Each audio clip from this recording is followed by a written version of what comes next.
Okay, hello, this is my daughter Lily. In this video, Lily and I are going to tell you about the definition of sine and cosine. So if you have some angle, which I'll call theta, you might see sine of theta or cosine of theta. And so the point of this video is to say, what does that mean?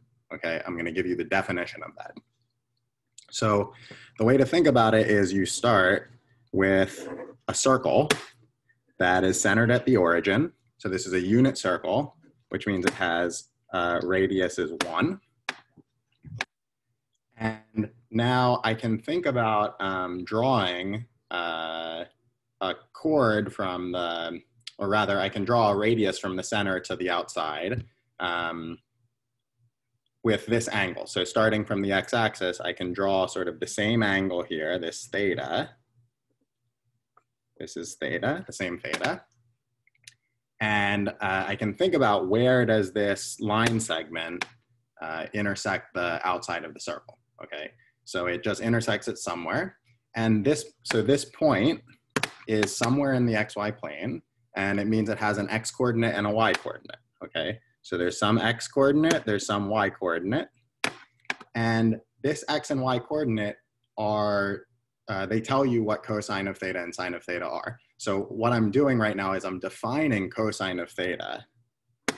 Cosine of theta is, by definition, whatever this x coordinate is. So it's just some x coordinate, and that's what I'm defining cosine of theta to be. And the same thing with sine. I am defining sine of theta to be whatever this y coordinate is. So I go to the x-axis, I draw this line segment with this angle theta, and then whatever x is, that's cosine of theta, and whatever y is, that's sine of theta. And so using this definition, you can see certain things like y is cosine of theta equal to cosine of negative theta. You know, for example, if I wanted to draw an angle negative theta, so I go from the x-axis and I go negative theta, so theta in the other direction, and I draw this line segment, then you can sort of see that what is the x coordinate going to be? It's going to be the same as this x coordinate was here. So I'll draw that as x. And what is the y coordinate here going to be? Well, it's just reflected across the x-axis, right? So this is going to be negative y. And so this is, using the definition, this tells you that cosine of theta is equal to cosine of negative theta, and sine of theta is equal to negative sine of negative theta. Negative theta here.